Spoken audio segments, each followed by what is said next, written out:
Hello everyone, আসসালামু আলাইকুম। আমরা যে জামাটা কাটিং করব এটা হচ্ছে আমাদের ব্যাক পার্ট আর এটা হচ্ছে আমাদের ফ্রন্ট পার্ট, অর্থাৎ সামনের পার্ট আর পেছনের পার্ট দুইটা আজকে আমরা একসাথে কাটিং করব।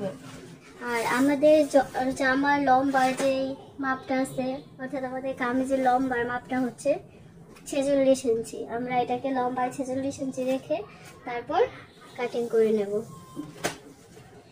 এখান থেকে আমি গলার মাপটা 2.5 ইঞ্চি পরিমাণ রেখে তারপর কাটিং করে নিচ্ছি। যেহেতু ফ্রন্ট পার্ট আর ব্যাক পার্ট দুটো একসাথে কাটিং করছি, তাই প্রথমে গলার মাপটা একটু ছোট করে নিচ্ছি, যেন গলার মধ্যে ফ্রন্ট পার্টে গলার মধ্যে যে ডিজাইনটা আছে সেটা লাগানোর পর গলাটা সুন্দরভাবে সেট আপ হয়। তারপর এখান থেকে 5 না দিয়ে আমরা 4 দিয়ে প্রথমে কাটিং করে নিচ্ছি। পরবর্তীতে এটা একটু বড় করে কাটিং করে নিব, যখন সেলাই করি তখন একসাথে করি। এখন শুধু গলার আকৃতিটা নিয়ে নিচ্ছি। তারপর এখান থেকে আমরা 3.5 ইঞ্চি নেব। এখান থেকে 3.5 ইঞ্চিতে ড্রয়িং করে নেব। আর আমাদের এখান থেকে হাতাটা আমরা নেব 7 ইঞ্চি পরিমাণে হাতার জন্য। এটা হচ্ছে হাতার জন্য। তারপরে এখান থেকে বডির মাপটা নেব। আমরা বডি এখান থেকে নেব 40 সাইজের জন্য জামাটা তৈরি করব, তাই এখান থেকে আমরা 10 ইঞ্চিতে মার্ক করে নিচ্ছি। তারপর এখান থেকে কিন্তু আমরা হাতাটা খুব সুন্দরভাবে ড্রয়িং করে নেব। এভাবে ড্রয়িং করে নিব। তারপর আমাদেরকে আমরা 19 ইঞ্চি পরিমাণ নিয়েছিলাম, এটা হচ্ছে সাইড ফাড়া। 19 ইঞ্চি পরিমাণ নিলাম। আর সাইড ফাড়ার জন্য হলো আমাদের লাগবে, আমরা এখানেও কিন্তু 10 ইঞ্চি নেব। 40-এর 4 ভাগের 1 ভাগ 10 ইঞ্চি।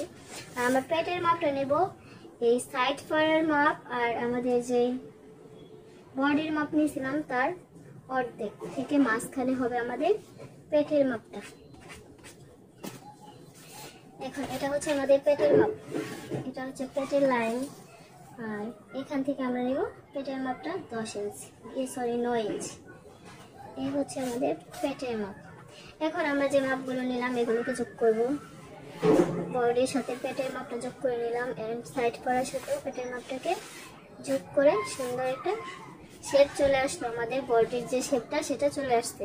এখন আমরা সেলাইয়ের জন্য কিন্তু আরও 1 থেকে 1.5 ইঞ্চি পরিমাণ নিতে পারি। আমি একটু বেশি পরিমাণে নিচ্ছি, 1.5 ইঞ্চি পরিমাণ সবসময় নিয়ে থাকি। যদিও এই ড্রেসগুলা বেশি দিন পরা হয় না, সেহেতু প্রথমে 2-1 দিন পরার পরে দেখা গেল আর পরাই হলো না, তো আবার 2-3 বছর পরে বের করে দেখলেন যে আপনার ড্রেসটা অনেকটা ছোট হয়ে আসছে বডির থেকে, তখন কিন্তু এই ড্রেসগুলো আবার সাইড থেকে 1 ইঞ্চি বা 1/2 ইঞ্চি ছেড়ে পরবর্তীতে আবার এই ড্রেসগুলা পরার মতো আর কি নিজের সাইজ অনুযায়ী আবার একটু বাড়িয়ে নেওয়া যায়। তাই আমি যখন ড্রেসগুলো কাটিং করি তখন সবসময় চেষ্টা করি 1.5 ইঞ্চি থেকে 2 ইঞ্চি পরিমাণে বাড়তি রাখার জন্য। আর সেই অনুযায়ী আজকেও আমরা ড্রেসটা কাটিং করে কিন্তু আজকেও আমরা ড্রেসটা ড্রয়িং করে নিচ্ছি। এখন আমাদের বডির ড্রয়িংটা প্রায় হয়ে গেছে। এখন আমরা নিচের মাপটা নিয়ে নেব। বডির জন্য আমরা যেটুকু বডি রেখেছিলাম, অর্থাৎ 40-এর 4 ভাগের 1 ভাগ 10 ইঞ্চি, ঠিক নিচেও কিন্তু ততটুকুই রাখছি আমরা। নিচে যে হাইটা থাকবে, অর্থাৎ দুই পাশে যে চওড়াটা থাকবে কামিজের, সেই চওড়াটা এখান থেকে বডির মধ্যে আমাদের 10 ইঞ্চি পরিমাণ, এটা আমাদের বডির সাইজ অনুযায়ী। তারপরে এখান থেকে 2.5 ইঞ্চি 3 ইঞ্চি বেশি করে রেখে দিব, যেন আমাদের হাইটা একটু নিচের যে গেটটা আছে সেটা যেন একটু বড় হয়। আমি এখান থেকে 3 ইঞ্চি রাখলাম, কারণ একটু বেশি গেরওয়ালা জামা পরতে আমার ভালো লাগে। আর বাইরে থেকে যে কাপড়টা আছে ওটা আমরা বেশিটা সবটাই রেখে দিব শুধুমাত্র সেলাইয়ের জন্য। এখন আমরা এই বেশি কাপড়টাকেও রেখে দেব, অর্থাৎ সেলাই করার জন্য এখানে বেশি কাপড় যেহেতু নাই। এই 3 পিসের কাপড়টাও একটু আঁকা বাঁকা দেখতে পাচ্ছেন। এখান থেকে যে কাপড়টা এখানে আসছে, কিন্তু এই কাপড়টা অনেকটা বেশি। তারপরে ভিতরের কাপড়টা কিন্তু অনেকটা ভিতরে চলে গেছে, অনেকটা আঁকা বাঁকা এই 3 পিসটা। তারপর আমরা চেষ্টা করছি যতটা রাখা যায় সবটাই রাখার জন্য। এখন আমরা একটা স্কেলের সাহায্যে এটাকে সেট করে নেব, খুব ভালোভাবে সুন্দর করে ড্রয়িং করে নেব। এটা হচ্ছে আমাদের একদম বাইরের সাইড। এই সাইডটা আমরা এই সাইড থেকে আমরা কাটবো জামাটাকে ড্রয়িং করে নিয়েছি। এখন দেখছি যে আমাদের কাপড়টা এই পর্যন্ত আছে কিনা। হ্যাঁ আছে, আমাদের এই পর্যন্ত কাপড়টা আছে, অর্থাৎ আমাদের বডির সাইজ অনুযায়ী কাপড়টা ইনশাল্লাহ ঠিকঠাকই আছে। এখন এটা হচ্ছে আমাদের এইটুকু আমাদের থাকবে, অর্থাৎ সেলের জন্য বাইরের ড্রয়িংটা আমরা আগেই করে নিয়েছি। এখন এই ড্রয়িংটাও আমরা করে নিচ্ছি। আমাদের জামার ড্রয়িংটা করা শেষ, এখন শুধু আমরা জামাটা কাটিং করব।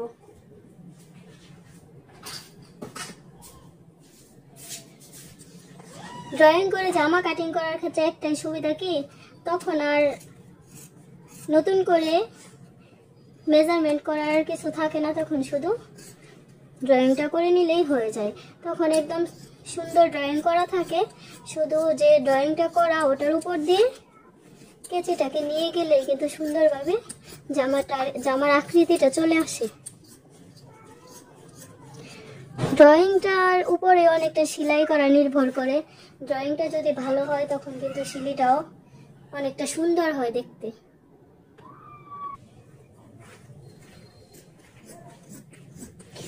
আমরা বুঝতে পারি নাই যে আমাদের জামা যে আঁকা বাঁকা সাইডটা আছে সেটা বডির সাইজ অনুযায়ী সুন্দরভাবে আমরা কাটিং করতে পারবো।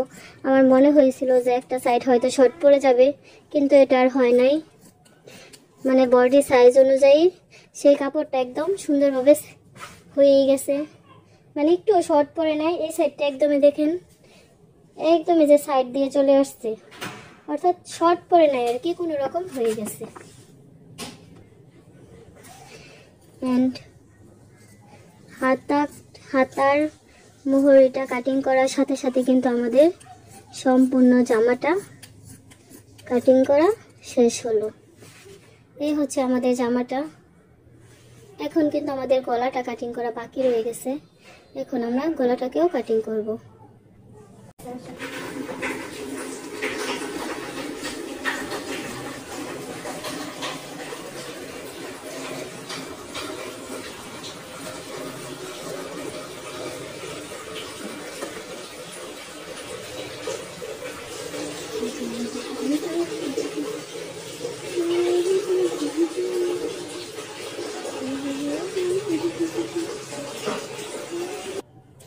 যেই ড্রেসগুলোর মধ্যে ইনার সেট করতে হয়, আমার কাছে মনে হয় সেই কাজগুলো করা একটু ঝামেলার কাজ।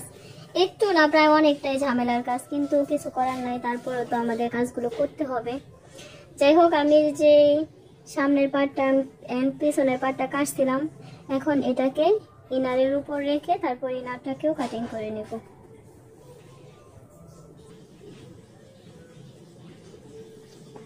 জীবন এবং জীবিকার তাগিদে আমাদের সব কাজই করতে হবে, কোনো কাজই ছোট নয়। তাই কাজের মধ্যে একটু একটু ঝামেলা তো থাকবেই। সব কিছু মানিয়ে নিয়ে আস্তে ধীরে কাজটাকে সুন্দরভাবে করতে হবে। করতে করতে দেখা যাবে যে কাজটা অনেকটা ইজি হয়ে গেছে।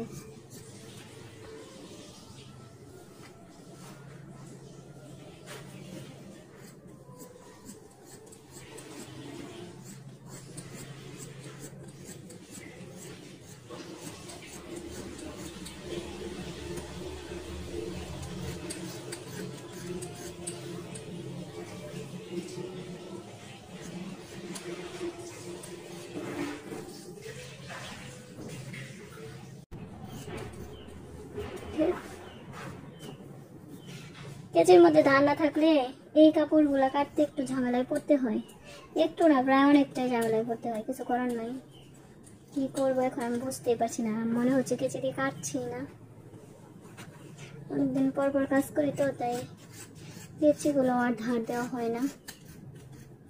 তাছাড়া তার উপর আরো একটু এই কাপড়গুলো একটু অন্যরকম, সুতি কাপড় তো সুন্দরভাবে কেটে যায়, কিন্তু এটা তো আর কাটছে না।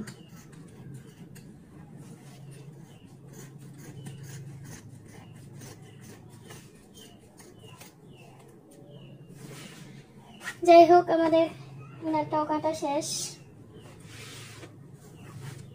তারপরও কিন্তু রয়ে গেছে। আমরা এখনো কিন্তু গলাটাই কাটিং করে নেই। যদিও গলাটা পরবর্তীতে আমরা একটু কাটিং করে নেব সেলাইয়ের সময়। তারপরে এখন শেপটা ঠিকঠাক করে রাখার জন্য হালকা পরিমাণে একটু কাটিং করে নিচ্ছি।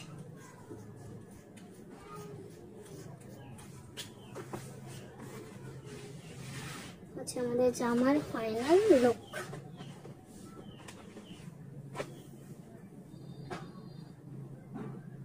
এটা জামার ফ্রন্ট পার্টের নিচে অ্যাড করা হবে, এটা আলাদাভাবে রেখে দিয়েছিলাম। এখন আমার রয়ে গেল কি শুধু হাতা কাটিং। গাইস, অনেকক্ষণ খোঁজাখুঁজি করলাম, খোঁজাখুঁজির পর আমাদের হাতার কাপড়টাকে ফাইনালি খুঁজে পেলাম। এই কাপড়টা হচ্ছে আমাদের হাতার কাপড়। যদিও বলেছিলাম আজকে আমরা কোনো ভিডিও স্কিপ করব না, সম্পূর্ণ ভিডিওটা আপলোড করব, তাই প্রথমে একবারে ভিডিওটা সুন্দরভাবে করছি যেন পরবর্তীতে আমাদের আর এডিট করার ঝামেলায় না যাইতে হয়। এখন আমরা হাতাটাকে নিচ দিয়ে প্রথমে কাটিং করে সমান করে নিচ্ছি। এটা ড্রয়িং করার প্রয়োজন নাই, তাই কেটে ফেলছি। এখন আমাদের হাতাটা ঠিক কতটা লম্বা প্রয়োজন সেটা লম্বার মাপটা নিতে হবে। যাই হোক, কতটা লম্বা রাখবো সেটা আপনাদের ইচ্ছা মতো রাখবেন। এই হাতার লম্বাটা কিন্তু প্রায় অনেকটাই লেন্থ আছে, এটা হচ্ছে প্রায় কত 22 ইঞ্চির মতো লম্বা দিতে পারবো, কিন্তু 22 ইঞ্চি এত লম্বা আমরা রাখতে চাচ্ছি না, আর একটু কম হলে আমাদের চলবে। 18-19 ইঞ্চির মতো রাখলে আমাদের হয়ে যাচ্ছে, তাই আমরা চেষ্টা করছি 19 ইঞ্চি পরিমাণ রাখতে। হ্যাঁ গাইস, আমাদের হাতাটা প্রায় 19 ইঞ্চি পরিমাণে থাকবে, তাই আমরা এখানে 19 ইঞ্চিতে একটা মার্ক করে নিই। এটা হচ্ছে আমাদের 19 ইঞ্চি পরিমাণ, আমরা এতটুকু পরিমাণ রাখতে চাই, ঠিক আছে।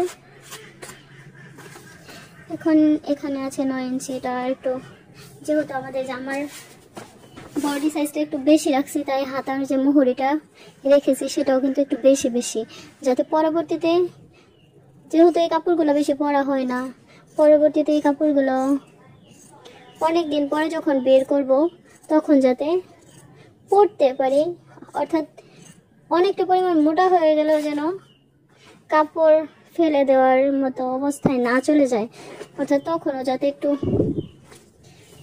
বডি সাইজটার সাথে ঠিক থাকে। তাই এই কাপড়গুলো কিন্তু আমি একটু সবসময় একটু বেশি বেশি করে কাটি। যদি সুতি কাপড় হইতো তাহলে হয়তো সবসময় পরা হয়তো পরতে ভালো লাগতো, তখন আর কোনো ঝামেলা থাকতো না, কিন্তু এখন তো বুঝতেই পারছেন এই কাপড়গুলো পরতেও কিন্তু সবসময় ভালো লাগে না।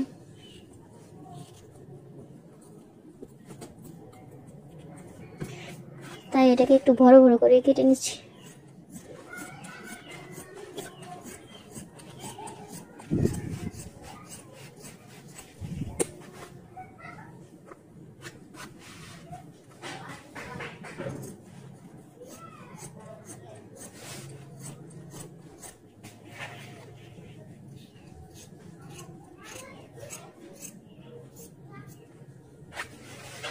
ফাইনালি আমাদের জামা এবং হাতা, জামার সবগুলো পার্টি কাটা শেষ,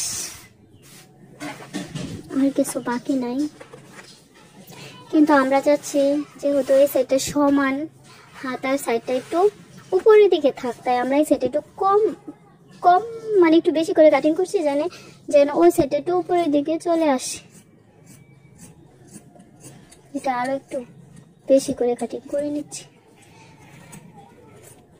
কাপড়ের সৌন্দর্য আসলে কাটিং করার মধ্যে অনেকটা নির্ভর করে, তাই কাটিং করার সময় সবকিছু ভেবে কাটিং করা উচিত।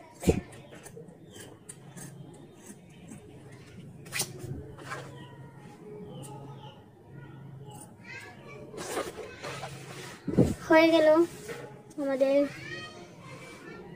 সম্পূর্ণ কাজ, এতদিনের ফেলে রাখা কাজ ফাইনালি আমরা শেষ করলাম। কিন্তু এটা জামার নিচের পার্টে যে আমরা এই লেসটা অ্যাড করব, এই লেসটার মধ্যে এখানে অনেকটা বেশি আছে, এটা তো আমাদের প্রয়োজন নাই, তাই আমাদের যতটা প্রয়োজন ততটা কাপড় রেখে আমরা এটাও কেটে নিচ্ছি। সব কিছু ফেলে রাখলে তো আর চলবে না।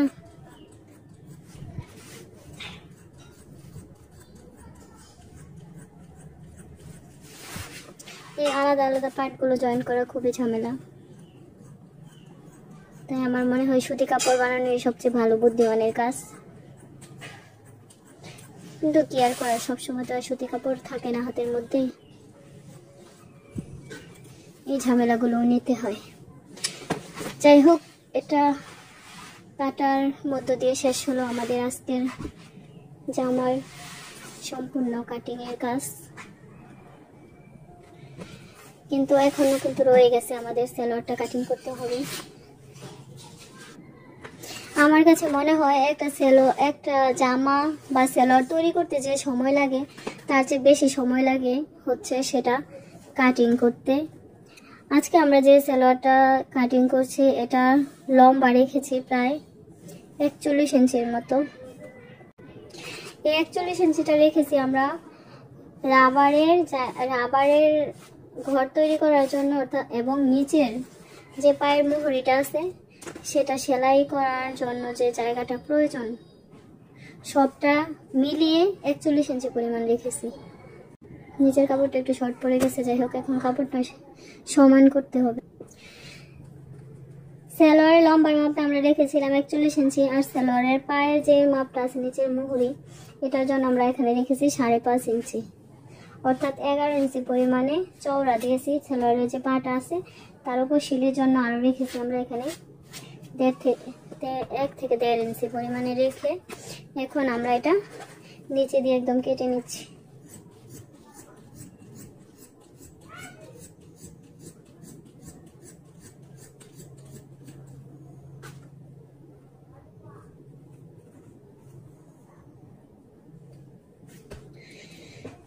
ফাইনালি এটা সমান হয়েছে, এর জন্য আমরা খুবই কৃতার্থ। এখন সালোয়ারের নিচের মাপটা আমাদের নেওয়া হয়ে গেছে, এখন আমরা সালোয়ারের কোমরের মাপটা নেব। সাধারণ যে সুতি কাপড়গুলো আছে এগুলোর পানা যেহেতু একটু কম থাকে সেক্ষেত্রে সালোয়ার একটু চাপা চাপা হয়ে যায়, সালোয়ারের হাই দিতে একটু সমস্যায় পড়তে হয়, অনেকটা কাপড় জয়েন্টও করতে হয় অনেক সালোয়ারের ক্ষেত্রে। কিন্তু এটা যেহেতু একটু বেশি পানার কাপড় তাই আর জয়েন্ট করতে হবে না। এখানে কোমরটা আমরা রেখেছি 14 ইঞ্চি পরিমাণ, অর্থাৎ অনেকটাই চওড়া যাচ্ছে, বুঝতে পারছেন। 14 ইঞ্চিরে যদি আমরা 4 দিয়ে গুণ করি তাহলে ঠিক কতটা চওড়া হয়ে যায়, বেশ অনেকটাই চওড়া হয়ে যায়, অনেকটাই। তারপরে আমাদের কোমরের হাইয়ের জন্য আমরা এখানে রেখেছি কত ইঞ্চি, 14 ইঞ্চি পরিমাণে রাখি। তারপরে আরও 2 ইঞ্চি এমনি বেড়ে যাবে, যেহেতু এই কাপড়টার পানা বেশি তাই এখানে যখন আমরা রাউন্ড করব তখন কিন্তু এটা আরও বেড়ে যাবে, দেখতে পাচ্ছেন। এখানে যখন আমরা এভাবে রাউন্ড করব এদিকে তখন কিন্তু 16 ইঞ্চি অটোমেটিকলি হয়ে যাবে, তখন আর চাপাচাপি হবে না, একদম সুন্দরভাবে সেট আপ হবে। অর্থাৎ আমরা 16 ইঞ্চি রাখবো, 16 ইঞ্চি রাখলে কিন্তু আমাদের হয়ে যাচ্ছে, 16 ইঞ্চি হয়ে যাচ্ছে। এখন আমাদের যে কাপড়ের পানাগুলো একটু বেশি থাকে সবটা যদি রাখতে চান তাহলে কিন্তু এই সাইডটা থেকে একটু হয়ে যায়, নিচের যে আমাদের হাঁটুর যে সাইডটা আছে এই সাইডটা কিন্তু অনেকটা লুজ হয়ে যায়, সেক্ষেত্রে কিন্তু এদিক দিয়ে একটু চাপায় দিতে হবে।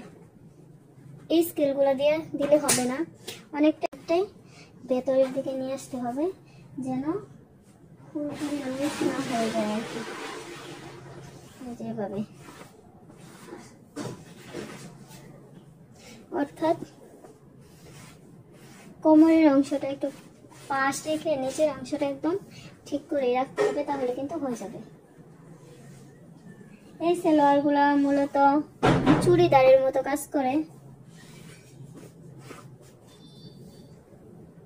যাই হোক, আমাদের সালোয়ারের ড্রয়িং করা শেষ, এখন আমরা এই সালোয়ারটাকে কাটিং করে নেব। গাইস, দেখতে থাকুন আমাদের ভিডিওটা, আশা করছি ভালো লাগবে।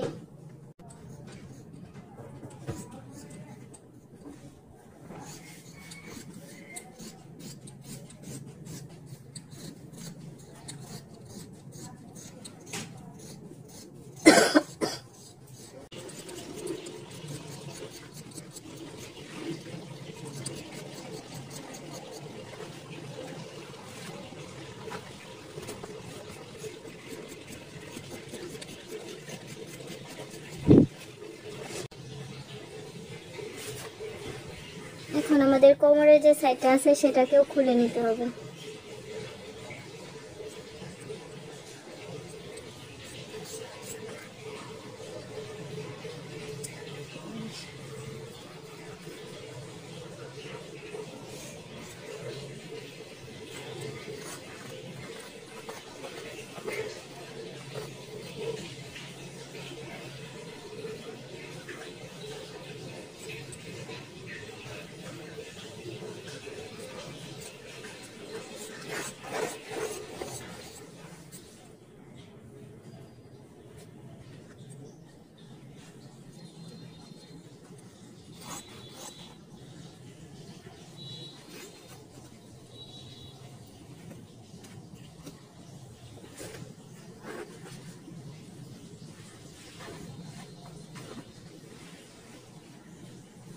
এক এক করে আমরা সবগুলো কাপড় একটা একটা পার্ট করে কাটিং করে শেষ করে ফেলেছি। আর এই হচ্ছে আমাদের কাপড়ের সবগুলো একসাথে আমরা রেখে দিয়েছি। এখন এগুলোকে সেলাই করতে হবে। যারা এতক্ষণ আমাদের ভিডিওগুলো দেখলেন তাদেরকে অনেক অনেক ধন্যবাদ। সবাই ভালো থাকেন। আসসালামু আলাইকুম।